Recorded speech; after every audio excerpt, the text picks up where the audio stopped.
Now we will show you that based upon the admissions of numerous scholars, what we have said is true. Your new version is a Vatican Bible, a Pope Bible. We submit to you that it is an undeniable fact that at the completion of the New Testament during the first century, apostolic believers began distributing copies of the true Greek New Testament from Antioch, Syria. This Antioch Syrian New Testament, along with the received Masoretic Hebrew Bible, the Old Testament in Hebrew, was the Bible that was used by all true believers from the time of the apostles until now. Before the middle of the 2nd century, these Hebrew and Greek testaments were translated into numerous languages: Syrian, Gothic, Old Latin, etc.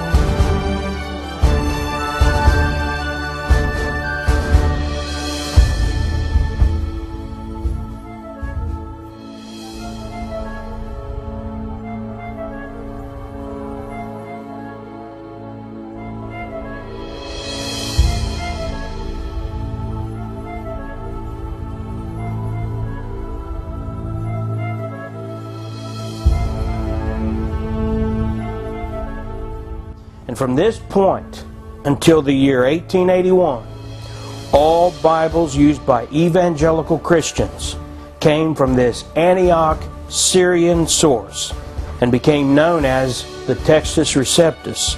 But in the 19th century, apostate scholarship began to take over the colleges and seminaries and the translation committees, as well as the denominational leadership.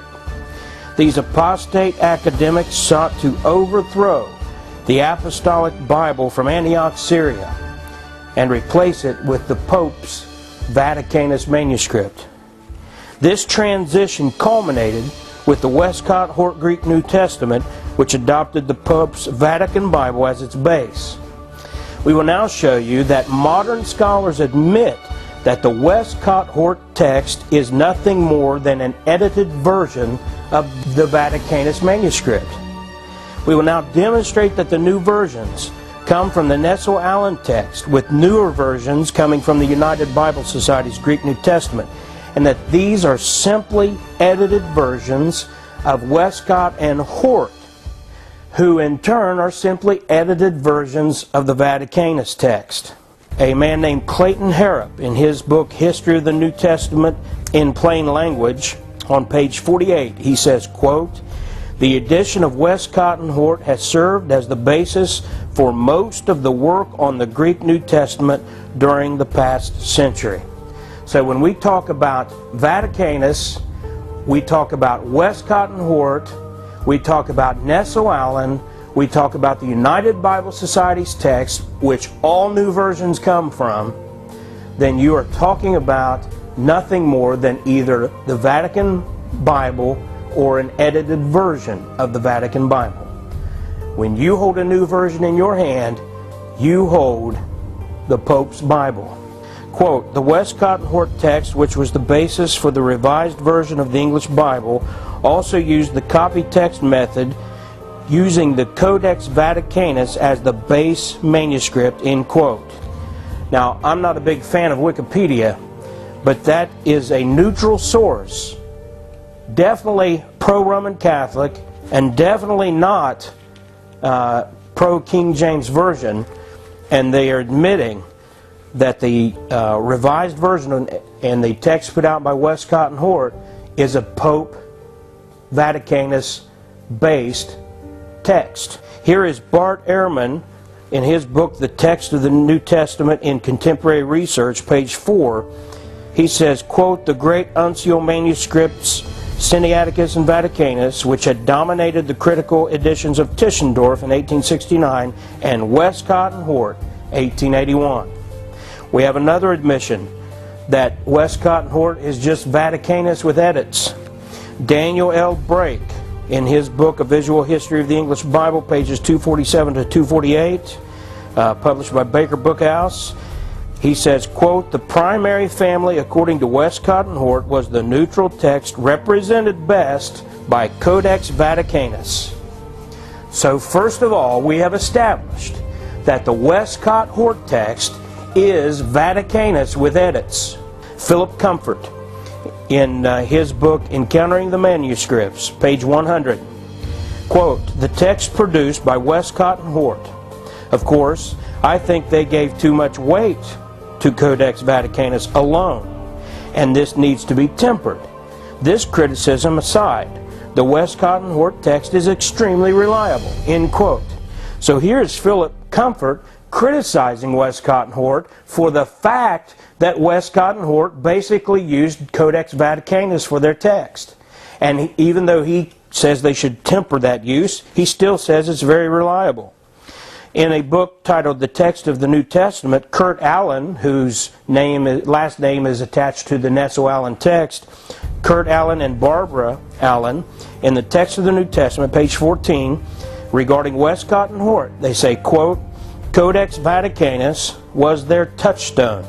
They believed that they had discovered in it a representative of the neutral text which came far closer to the original text," end quote.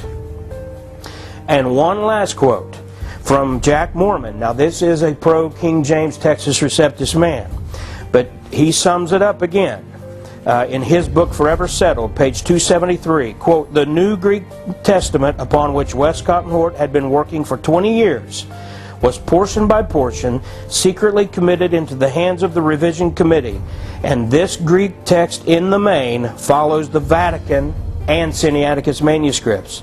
Hort's partiality for the Vatican manuscript was practically absolute," end quote. And Jack Moorman's quote is supported by the quotes we have from Kurt Allen and from Philip Comfort and from other pro-Vatican scholars. And now let's look at the quotations from some of these same people admitting that Nesso-Allen is basically Westcott and Hort, which is basically Vaticanus. Philip Comfort, again in his book Encountering the Manuscripts, page 100, quote, "In many instances where I would disagree with the working in the Nesso-UBS text in favor of a particular variant reading, I would later check with the Westcott and Hort text and realize that they had often come to the same decision."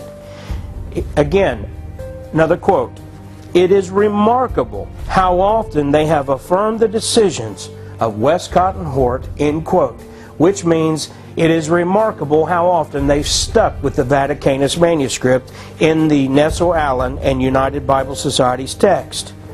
Here are more quotations telling us that the United Bible Society's text, which the newer translations are coming from, is nothing more than Westcott and Hort, which is nothing more than Vaticanus. A man named Robert B. Waltz, quote, "If it be noted that the UBS text has now supplanted Westcott and Hort, it should be noticed that UBS, like the text of Bover and Merck, differs very little from Westcott and Hort," end quote. The UBS differs very little from Westcott and Hort, which used Vaticanus as its base text, as we've already established.